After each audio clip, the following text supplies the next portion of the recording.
Joe, Come on now. in my city. You know how it is. No, Your what do you city? mean? Your city? In my city. You don't think I'm gonna hit you with that lip tick? No. Many fighters like you. I thought that was go strong. for it. Go on, Yeah, go you for go it. for it. Go You on, go for it. go You go for for it. What do you mean? You're the one that started that shit. Come on, you go for it. Punching people's heads in. You and Ryan got in it on X the other day. You said he lacks heart and you're gonna make him quit. Yeah. You know, That's not speculation. That's facts. We've seen it. As soon as he gets on top, as soon as he gets a bit rough in there, he don't like it. You know, so I'll go in there and I'll show him. I'll show him what I'm like.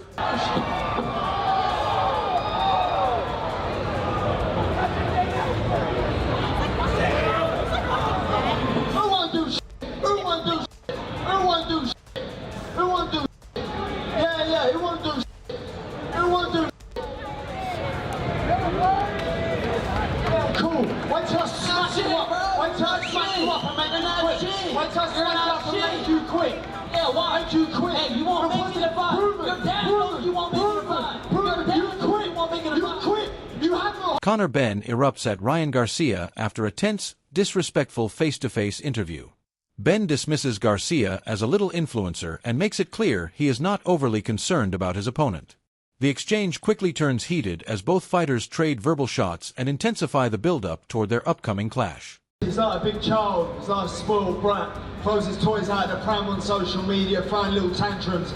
I'm not really too concerned about this little influencer to my right. He ain't a fighter. He can say whatever he wants. It ain't gonna make no difference come September the 12th. Proven. Yeah, 12-round war proven.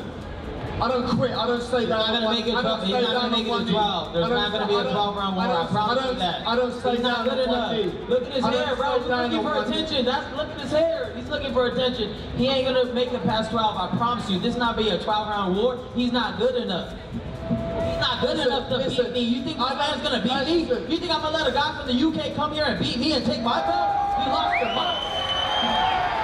Listen, Ryan. Calm down, you're having one of them little episodes. Calm down. I know you're getting all excited. I know you're getting all excited, but I'll come over here and smack them glasses straight off your face. Both fighters come face-to-face during a heated press conference. As the verbal exchanges become increasingly intense, tension quickly rises when Ben and Garcia stand inches apart, refusing to back down. Their confrontation adds even more drama to the build-up, with both fighters making it clear they are prepared for war. Smack them glasses straight off your face. That's what I'll do. Sitting there. You won't do shit. I promise you won't do shit. I promise you won't do shit. You're not Mexican, bro. You're not Mexican, bro. You ain't got the heart. Making a bet. Yo tengo huevos más grandes que tú, cabrón. Making a bet. Te la pelas, pendejo, te la pelas. Making a bet. ¿Qué vas a hacer? ¿Qué vas a hacer? ¿Qué vas a hacer tú, cabrón? ¿Qué vas a hacer? ¿Hacer algo? Es que tú no vas conmigo para Londres, pendejo. Pendejo, va conmigo para Londres, tú ya lo sabes. The face-to-face interview quickly turned heated as both fighters exchanged verbal shots. During the interview, British fighter Conor Benn pointed at himself and said, 12-round war proven. I don't quit. I don't stay down on one knee. This was a clear reference to Garcia's 2023 loss to Gervonta Davis. Garcia fired back, saying, Ben's not going to make it to 12. He's not good enough. He continued, You think I'm going to let a guy from the UK come here and beat me and take my belt? You've lost your mind. Ben continued his verbal attack by telling Garcia, Wait till I smack you up and make you quit.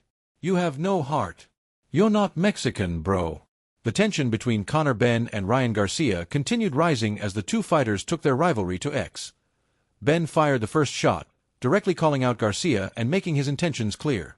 Ben stated, You talk too much. I'm going to smash your head in. In response, Garcia stated, I told you in person you aren't a good enough fighter to beat me. You forced yourself into this position. I will show you the lesson of rushing into something you just aren't ready for. Crawford's prediction adds another interesting layer to the build-up, especially given his experience at the highest level of boxing. With both fighters refusing to back down, the final answer will have to come when they finally meet inside the ring. I'll let you go in a second, but just curious, Shakur, Ryan Garcia, Conor Benn, Ryan Garcia, they're all kind of like, circling each other right now. It seems like right now, it seems like Ryan versus Conor. That's what it seems like. How do you think that fight goes? I think that's a good fight. I think, of course, Ryan got the experience, but I think Conor got the size and the power, and I think that it's going to be an interesting fight moving forward. Okay. Do you have a pick? I'm going to go with Conor. Really? I'm going to go with Conor. For real? I think you're going to upset him. Wow. Yeah. Not a lot of people picking Conor. I'm going to pick him just because. Just I'm going to go out because? there All right. and pick him. Wow. Okay. Terence Crawford stated on X, Ryan Garcia, you might get knocked out. You better be training and taking this fight seriously. Tony Bellew and Josh Taylor discussed the upcoming Ryan Garcia versus Conor Benn matchup while examining whether Benn is truly ready for a fight of this magnitude. Bellew gives Benn the benefit of the doubt after his recent performance, pointing out that the British fighter has been competing at 160 pounds before having to move back down to 147. He explains that losing around 10 pounds of muscle can affect the body and that Benn needs time to adjust before performing at his best. However, Bellew remains unconvinced that Benn is currently operating at Garcia's level.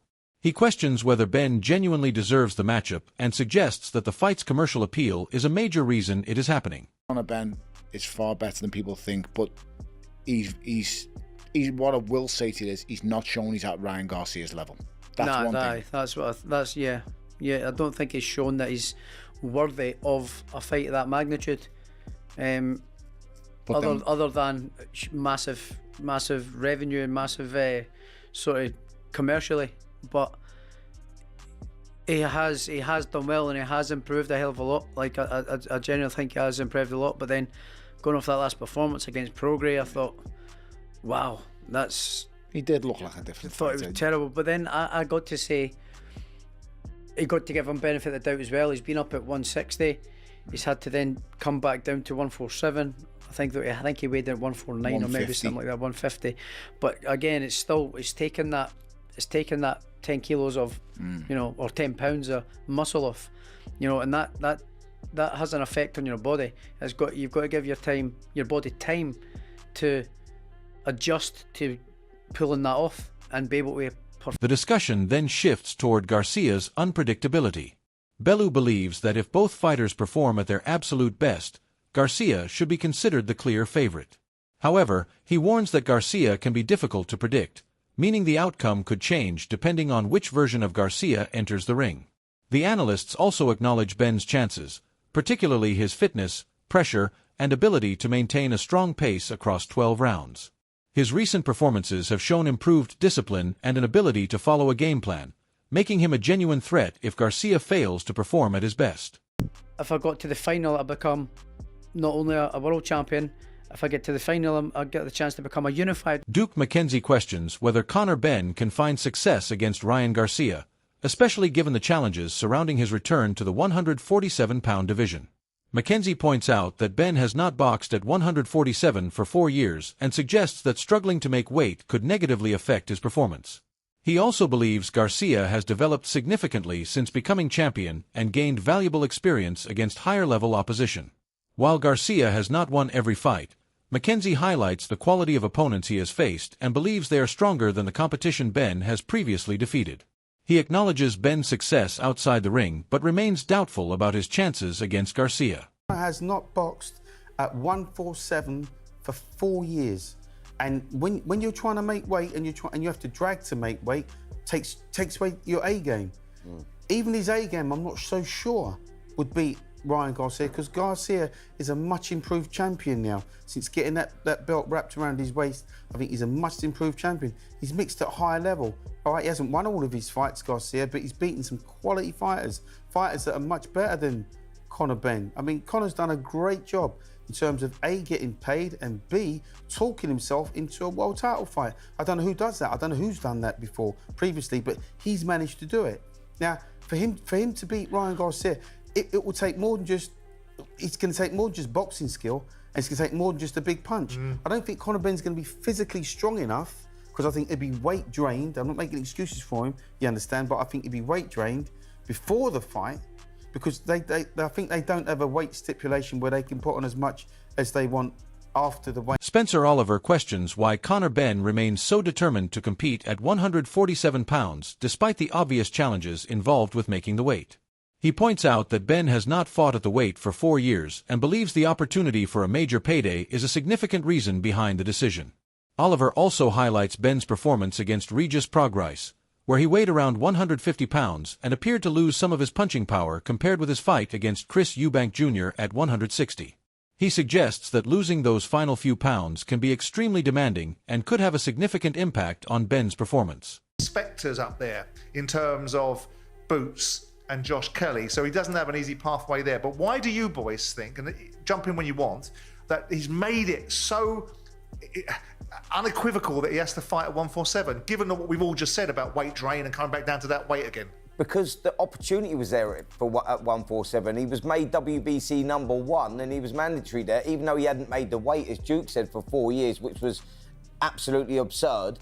But the opportunity was there, the big payday is there, and in Conor Benn's head, he'll be saying, yeah, I can still make 147. But I'm with Duke. The reality is he made 150 against Regis Prograis. The punch power had clearly left him down at 150 to what it was against Chris Eubank at 160.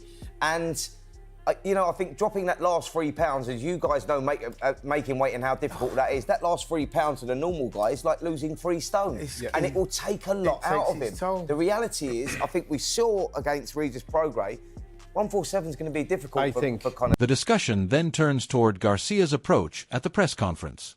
Plemons suggests that Garcia is using psychological tactics to get under Benn's skin and potentially make him react emotionally. He compares the situation to Benn's previous rivalry with Chris Eubank Jr., where heated exchanges appeared to influence the emotional dynamic between the two fighters. Plemons questions whether Garcia is trying to create a similar situation with Benn by continuing to provoke him before they finally step into the ring. The rivalry is clearly becoming more personal, adding another layer of intrigue to their upcoming matchup. VV. Ryan Garcia winning this fight, I do think that he's on a different level. But again, a rivalry creates the best in both fighters. And with Conor Benn, he will, I think, fight up to his level of competition, which will make him dangerous. Again, we'll see what the power is at 147, but Ryan's been hit on the chin, been dropped. There is something there. They're both power punchers. I do think it fits Ryan's style that Conor is so, fast twitch, and he has to do all these massive, exaggerated movements behind his jab and his right hand. It leaves openings for the quick left hook from Ryan and the right hand from Ryan. But I think all this plays right into what Ryan wants. Ryan wants him to get emotional. Ryan wants him to come after him so he can get on that back foot, throw that check. Ariel Helwani discusses the growing excitement around Ryan Garcia versus Conor Benn, describing it as an entertaining matchup filled with intensity and personality. He highlights the heated interactions between the two fighters, including their exchanges in Spanish, which added another entertaining element to the build-up. Helwani also points out that both fighters' fathers were involved during the event, adding to the atmosphere surrounding the confrontation. While he acknowledges that there are arguably more accomplished opponents Garcia could face in a WBC welterweight title defense, he believes Benn brings something different to the matchup. Really cares about that anymore. I think it really messed with him as a kid, as he was coming up in boxing, that he wasn't Mexican enough. But this is on Mexican Independence Day. Maybe Conor Benn can go full on, do the Floyd Mayweather thing and wear the Mexican flag, and I'm here fighting for the Mexican people. That might get Conor a bit of a cheer. That might get him a bit more of some fans, because right now it seems like everybody's rooting against Conor, which seems like that happens in most of his fights. But it also might get under Ryan's skin if he goes that route. Really play into the fact that Ryan's not a true Mexican, that he doesn't speak Spanish, that he has no heritage in that he's one of these American talking, social media fighters that ain't really about it. He's kind of doing that. He's not falling for the bait right now. And instead, it's Conor who's getting baited just because Ryan opens his mouth. That's all he has to do is say, you're not good enough to... According to Helwani, Benn may not be considered a top-tier boxer compared with some of the other names available to Garcia. But he brings tremendous energy, aggression, and excitement. That makes the matchup particularly appealing because both fighters are known for their willingness to engage, trade shots, and create action. The crowd was great. This is the type of fight that you can bring to a Fanatics Fest type of crowd, and they'd be into it. So the energy was great. Conor Benn busting out the Spanish was a nice little wrinkle. He spends a lot of time in Spain. His Spanish is great, by the way, and I don't know if Ryan speaks Spanish fluently like Conor does, but clearly Conor can hang, so that was fun. The two fathers being up there as well. Henry Garcia kind of got into the shot there, and you could tell Dana didn't love that. He was trying to get him to move away. All good. Nigel Benn there as well.